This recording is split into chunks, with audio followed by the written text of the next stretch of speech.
All right, good morning. I am here today with representatives from our unions. Representing Fire Rescue is Joe Greco. Representing the Tampa Police Benevolent Association is Jimmy Owens. And then we have Steve Simons, who represents the ATU. Also, my good friend, Dr. Jason Wilson from Tampa General Hospital. So as many of you know, this Delta variant has hit our city very hard. We are doing testing. We set up 2 testing sites, one at Al Lopez, the other one at Al Barnes Park. And so far, the response has been a 21% positivity rate in the city of Tampa. As you all know, Florida is leading the nation with the COVID outbreaks as well. And as Dr. Wilson will tell you, and all of the other physicians and medical professionals that I talk with on a regular basis say that if you have not been vaccinated, you have somewhere in the range of a 100% chance of contracting the COVID virus. So that's pretty high odds. So what we are here today to talk about is requiring vaccination for city employees. We met with the unions. We talked about this. Clearly, there are details that will have to be negotiated out, but as it stands right now, September 30th is the date that we are looking at to have all of our city employees, our personnel, safely vaccinated against COVID-19. Now, clearly, there will be some options in there. Individuals that have not been vaccinated will be required to wear an N95 mask and be tested for COVID once a week, and they will have to show those test results each week. Also, individuals who take an antibody test and show that they have antibodies will suffice for the vaccination as well.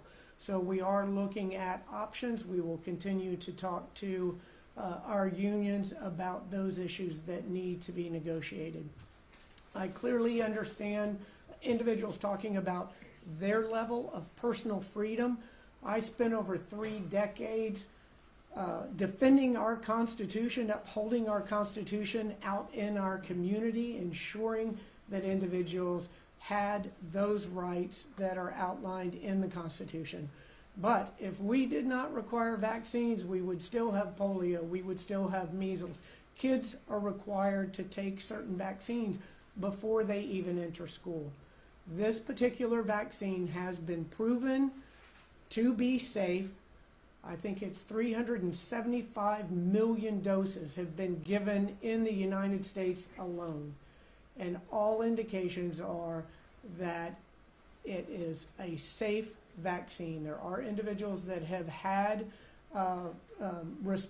negative responses to it, but the majority of individuals who have died from COVID, not the majority, almost all individuals who have died from COVID-19 are those that are unvaccinated.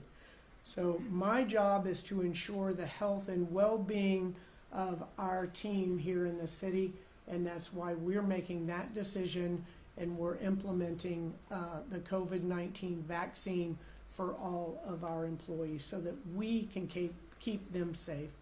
And talking about the personal freedoms as well, individuals saying that it's their decision if they get vaccinated. How about the freedom of their coworkers? The people that are sitting next to them who have been vaccinated and may have comorbidities, and COVID-19 can be a life-threatening issue for them. They have rights as well. So I think that this decision may not be the most popular, but it is the right thing to do for all of our employees. Doctor? Thank you, Mayor. I'll make a couple of clinical and scientific remarks regarding where we are with COVID right now and also with vaccination. For those of you who don't know, we continue to see a high volume of patients coming in with COVID and really still sitting at double the numbers of our last peak right now in our hospital. About 250 patients on any given day right now are admitted to the hospital. About 85 to 90% of those patients are unvaccinated. Most of the vaccinated patients that we're seeing in the hospital are really transplant patients or people with significant immunosuppression. So what we do know is if we want to move past those high numbers, we need to get vaccinated. We've seen really good evidence that these vaccines work. I know there's a lot of confusing messaging out there right now around whether the vaccines are working or whether they're effective. The vaccines are working. The vaccines are effective. What we are starting to see are some numbers of patients who might have asymptomatic or less mild or less severe symptoms, patients with breakthrough cases of COVID. Now, we would have less of those if more of us were vaccinated.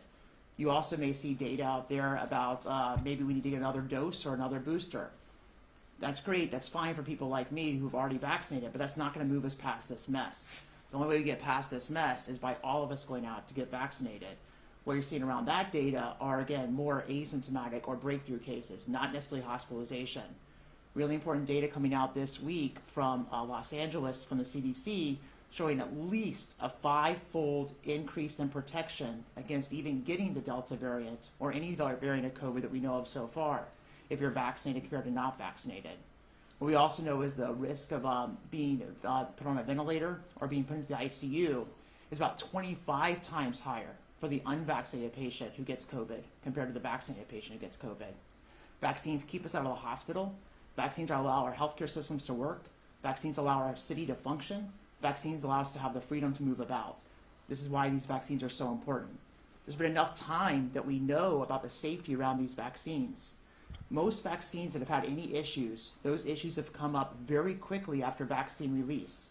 This vaccine has been out in studies since at least over a year ago.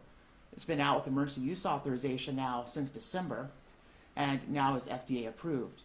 Like the mayor said, millions of doses of this vaccine given, very few serious side effects. Very, very few, in the 100 to 200 range compared to the millions and millions of people who've had this vaccine and the thousands and thousands of lives saved. So this is the only way we're going to get past this mess. There's no magic formula here. It's vaccination, just like we've done with polio, smallpox, meningitis, mumps, measles. Everything else we've moved past as a society, we've done through vaccination and public health campaigns. So that's the scientific remarks, and I'll turn it back over to the mayor now. Thank you. All right, we will go ahead and open it up to questions. Mayor, who does this include exactly in terms of, does it include contract workers who do work with the city? Does it include retired officers who do extra duty work as police officers? So who does this encompass? It encompasses all of our full-time employees here at the City of Tampa. We don't have control over contractors. Those are discussions that we can have with them, but we wouldn't be able to mandate it for them. So this will include police and fire as well? Correct. Okay. And what happens if somebody doesn't? Those are the kind of things that we will deal with as they come up. I think that there's a lot of misinformation, as the doctor has said, out there about this vaccination. It is safe. It has proven to be safe. It has saved so many lives, and people continue to die every day needlessly. I believe the number is close to 1,000 people dying each day from COVID-19. With a vaccine in place, that's unnecessary. So we are hoping that everyone will see the value in this. I know that some people are on the fence about the vaccination, and maybe this will nudge them over. Other individuals may just have a fear of that vaccine, and hopefully this too will nudge them over. I'm not naive enough to think that there aren't going to be people that are going to be adamantly against this, and we will deal with those individuals. As I said too, there are options here. So would those individuals be then terminated? We're not going to talk about termination. That's not going to happen. Our City of Tampa team is a great team, and we're going to work with individuals who feel that this vaccine is not in their best interest. Mayor Castor, this seems to conflict with Governor DeSantis' position on mandates and other things. Have you spoken to the governor for his people, and have you had any reaction from his office? No, I have not spoken to the governor. Any reaction from the governor since it was announced earlier today? Not that I'm aware of. Mayor, how many city employees have been vaccinated as opposed to those who haven't? That's an issue too, is that we don't have accurate data. And now, even before when we were getting the data each and every day, it was so helpful even though there were some inaccuracies in it. Now we only get it once a week, so it's difficult to see what those trends are. But our estimation is around 40%. Mayor, how big of an issue, and this may be also a question for the union leaders here, how big of an issue has COVID been for city workers? Have you had a lot of people calling out and missing a lot of work? Yes, it's been a huge issue. It's been a huge burden for our workforce. Individuals that have contracted COVID, individuals who have had to be quarantined because of it, very, very large numbers. That's another step that we're taking since the schools have opened. We have all seen those dramatic increases, not only in the COVID cases, positivity rate, but also in the quarantine. So what we are doing is opening up locations within the city that city employees will be able to bring their children to if they have been quarantined from school, so that they can continue to work, because that's a burden on the parents.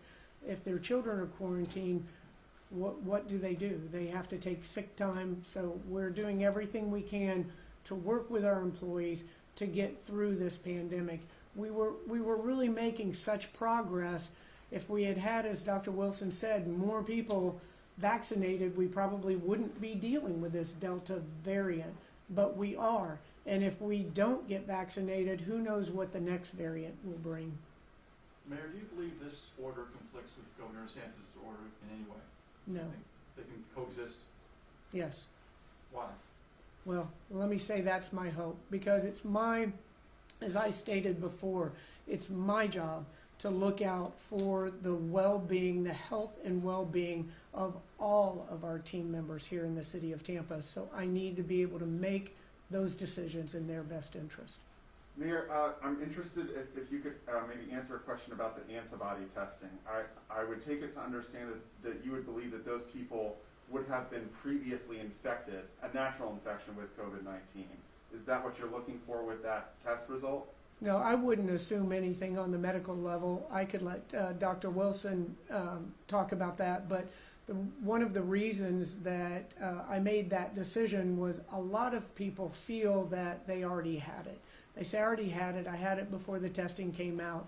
So I think that people who believe they have the antibodies take the test, will find that they don't have those antibodies and aren't protected, and will get vaccinated. But Dr. Wilson, do you want to comment on the antibodies? Sure, I'll just comment to say that the antibody science around COVID is an evolving science. There is a lot of just sort of colloquial belief that perhaps I had a case of COVID back in February or early March, when in reality we probably didn't have cases here until later March of 2020. The antibody testing can be helpful in determining where your current antibody level is. There's different types of antibody testing. There's both antibody testing for virus itself and also for the vaccine itself as well, and those can be differentiated also. Dr. Wilson, a quick question, if you don't mind, about vaccinations and hospitalizations at TGH. Is there a particular vaccine that may or may not be underperforming with the hospitalizations?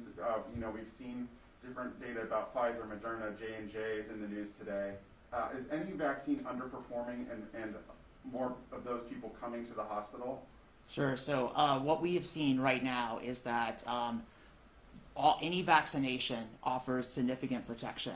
The majority of patients who are hospitalized at Tampa General right now either have not been vaccinated or have been vaccinated, likely with one of the mRNA vaccines, because that's what we utilize for our transplant population, and that makes up the majority of unvaccinated patients right now, the transplant patient population, which is what led to that third dose approval by the FDA about 2 weeks ago or so. Now, having said that, we know from some public health data and from epidemiological data that the two mRNA vaccines, the Pfizer and Moderna, probably do offer a little bit more protection than the Janssen adenovirus vaccine, which still offers good protection, but maybe not quite as much protection as that Pfizer Moderna. So you'll see some third shots here offered to more and more people in the public as we move forward as those authorizations, and you're likely to see another dose of that Janssen vaccine, that J&J vaccine, be offered here sometime soon too. Everybody's kind of waiting for some data about 2 doses of that vaccine right now. What are the complications in particular that put people at a higher risk? For COVID or for vaccination? For COVID, gotcha. so I think it's really important for everybody to understand this. Right now, the biggest risk factor for whether you get hospitalized for COVID or go home with COVID is vaccination status. Last year, right now at this time, it was a combination of diabetes, high blood pressure, overweight, obesity, and age, right? That's what we would calculate to try to figure out if we should hospitalize you or not. Right now, it is vaccination status is the biggest risk factor, so whether you're going to get sick or not sick. Now, once you get sick, those other risk factors also apply, but those are the major risk factors. And then once sick, do you require oxygen or not require oxygen? That becomes kind of the pivotal moment in terms of deciding how things go. But I do want to just quickly say, since you asked the question, I can remind myself to say this. I'm admitting patients to the hospital every day who are very sick, who have not been vaccinated for COVID.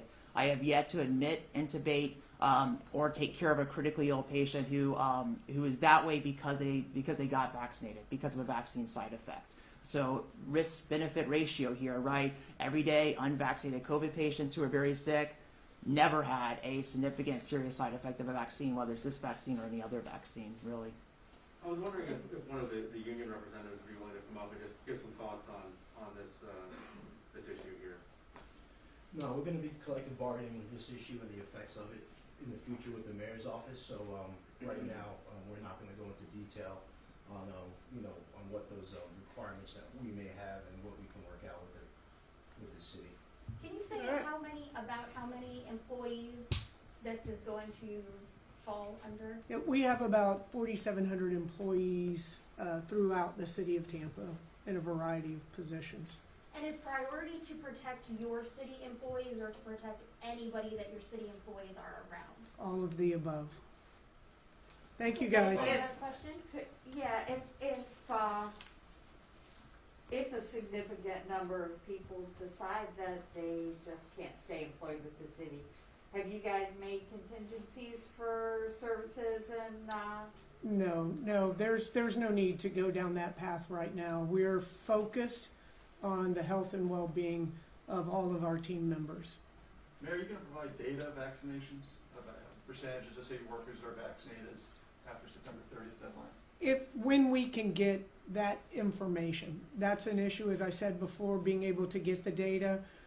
We can get the data of individuals that were vaccinated at the public site, but a lot of it if they went to their own physician. So we can work through, or are working through the State Department of Health right now to find out exactly who has and has not been vaccinated and how and if that information can be transferred so that we won't have to individually check cards. I guess I'm confused, Mayor, so you're going to be requiring vaccinations after September 30th with options to be announced and the other caveats you already mentioned. How are you going to track if people they have to show proof, I think you mentioned. Yes. So will you be releasing that data to the public after the 30th of the aggregate numbers of city workers? Sure, I'm sure that we could release that data as we go along because September 30th is the deadline, and as we go along we could release that information. Right now, I estimated 40% of our employees have been vaccinated, and that clearly is an estimation because there's no hard data on that at this point. Is that September 30th, is that where they have to have their Yes. first shot? No, or both. they Both. have to have had both and they're 2 weeks or 3 weeks after Yes. the second? So you're requiring that they go out there and they do this now? Right, that's our hope, is that individuals that haven't been vaccinated will do so right away. Thank you, guys. Thanks, guys. If you have any other questions, please come to me.